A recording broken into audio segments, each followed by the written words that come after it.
hay problema. Buenas tardes a todos. Muchas gracias por la invitación. Genial.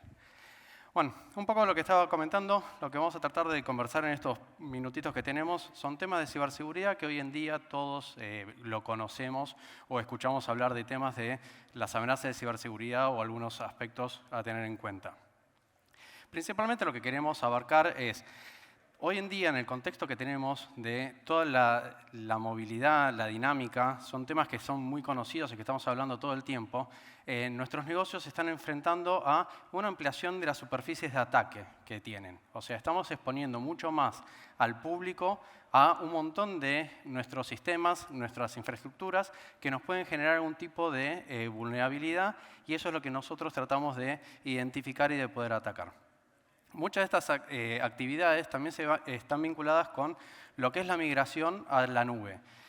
Para acotar los costos, mejorar nuestra rentabilidad y demás, estamos migrando rápidamente a la nube y hay veces que no tenemos en cuenta muchas de las actividades que tenemos que visualizar o considerar para mitigar ciertos riesgos que se pueden generar.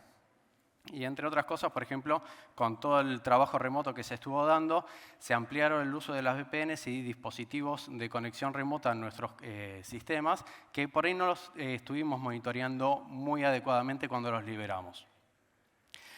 Recientemente en Deloitte sacamos una encuesta a nivel global del futuro de cyber, en donde se fueron haciendo distintas preguntas y casi todo el mundo, si se fijan, casi el 70% de las organizaciones están informando que han sufrido algún tipo de amenazas y que toda esta migración y esta apertura que estuvieron teniendo los llevaron a tener una mayor cantidad de vulnerabilidades y cerca de la tercera parte de las empresas tuvieron algún tipo de disrupción del negocio por algún ataque de ciberseguridad.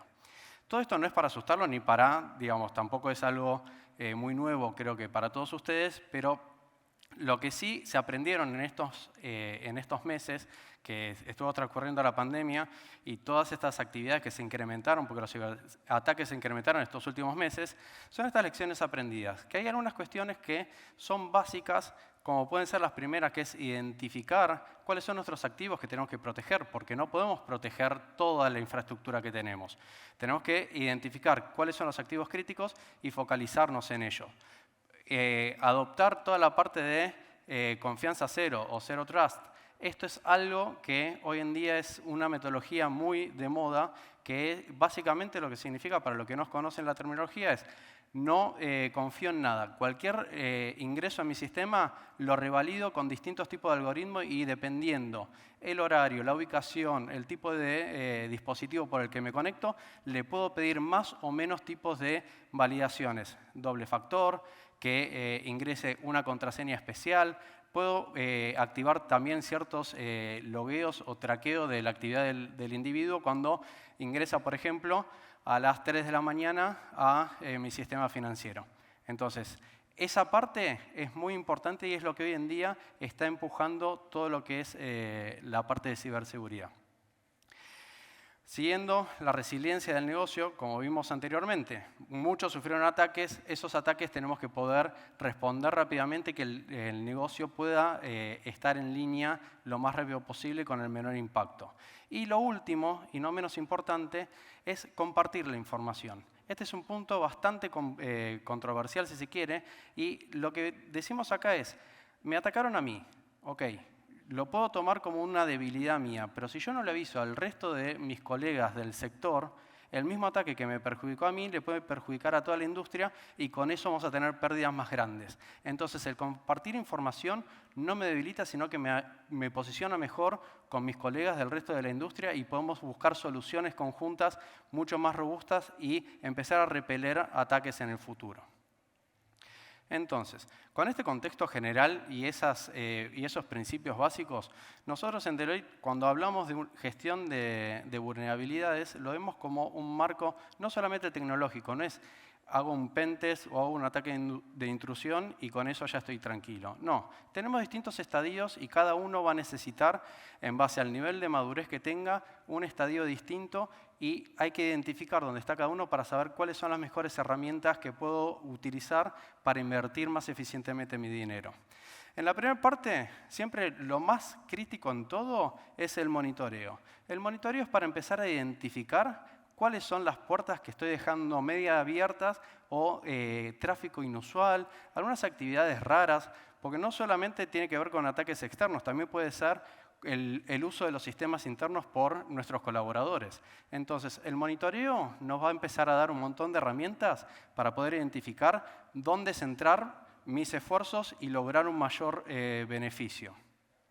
Si ya tengo toda la parte esta identificada, puedo pasar a la segunda etapa, que es la parte del control. Yo no puedo controlar algo que no conozco, por eso empiezo con el monitoreo. Ya sé qué quiero monitorear. Esta actividad inusual, listo. Empiezo a poner controles, y no solamente controles de sistemas o tecnológicos, por ahí son controles de negocio, controles operativos, empezar a visualizar ciertas actividades, incrementar ciertos puntos de control para que una transacción, antes de que finalice, pase por una supervisión o una revisión adicional.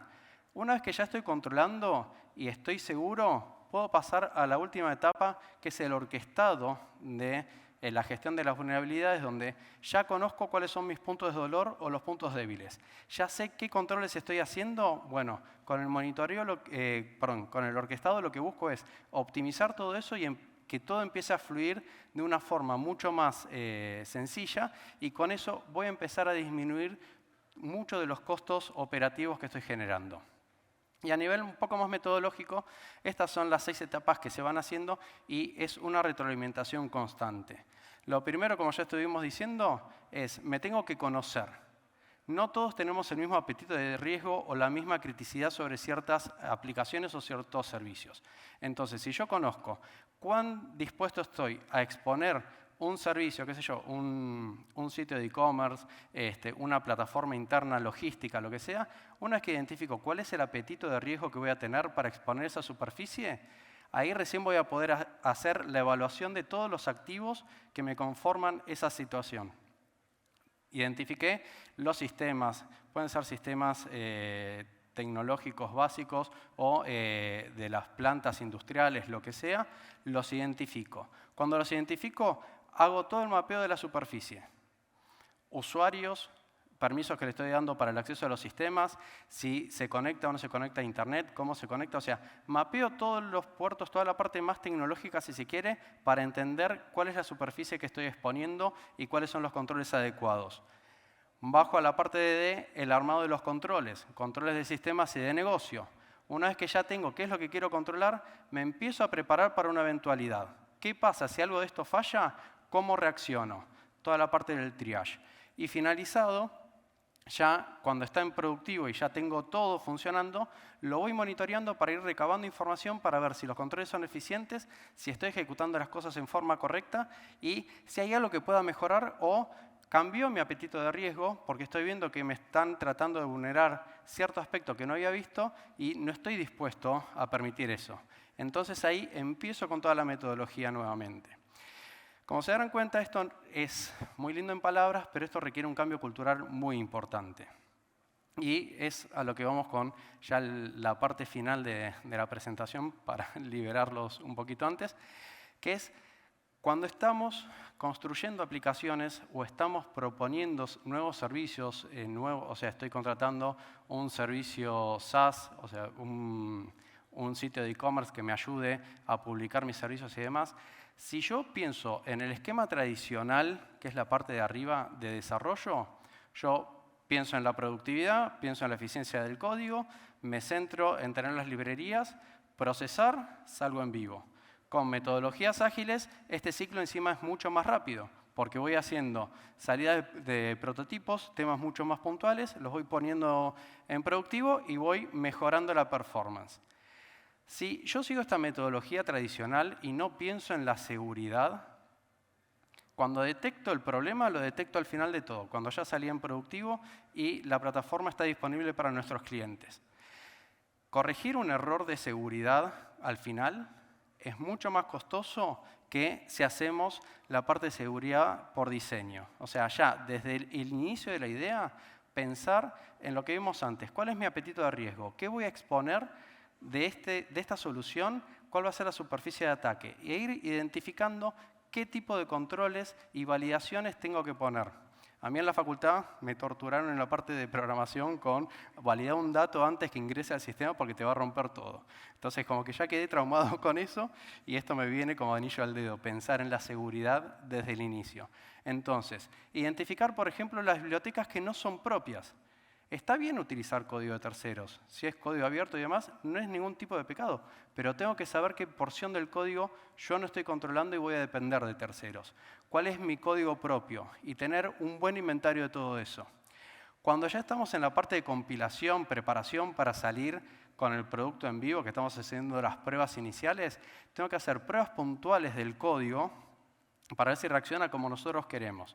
Si una actividad que yo quiero que no se realice, si no tiene cierto nivel de autorización, no siga adelante, que en el mundo de sistemas se conocen como pruebas negativas. Tengo que buscar el error del código, lo tengo que tratar de vulnerar.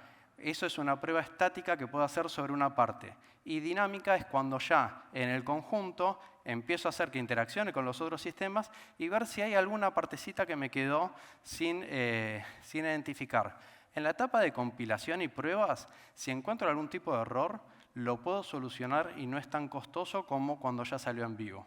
Y una vez que ya sale en vivo, por más que me asegure que todo está funcionando bien, lo tengo que seguir probando, lo tengo que seguir testeando.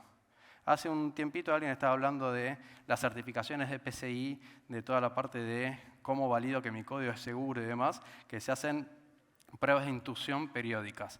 Siempre tenemos que estar testeando el código porque siempre hay algún tipo de vulnerabilidad oculta que no se nos ocurrió y la gente que nos quiere hacer algún tipo de daño, sacarnos algún tipo de beneficio, es muy creativa. Entonces, tenemos que todo el tiempo estar testeando nuestro código para estar seguro que eso está bien. Y dentro de una metodología que uno, si ya lo piensa desde el punto de vista de seguridad y ya se acostumbra a hacer estas actividades, es algo que les puedo asegurar que no es muy costoso.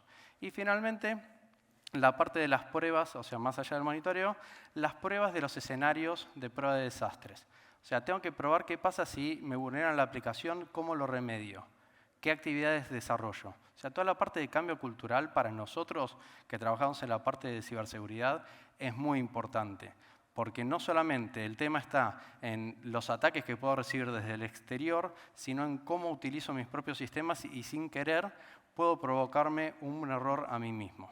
Entonces, básicamente, esto es lo que nosotros vemos en Deloitte, que son los puntos principales hoy en día a tener en cuenta para empezar a hacer un cambio en la cultura organizacional y empezar a pensar que la seguridad no es un costo adicional, sino que va a ser una herramienta que me va a ayudar a posicionarme mucho mejor y a entregarle mejor servicios a nuestros clientes.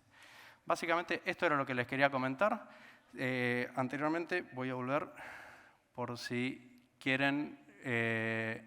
Ahí en el QR tienen el link de la encuesta. Es una encuesta que es muy interesante porque hay datos que a nosotros lo vemos en el día a día y muchos clientes están viendo estas necesidades y si colaboramos entre todos vamos a sacar un mucho mejor resultado. Así que muchas gracias por su atención. Un gusto tenerlos.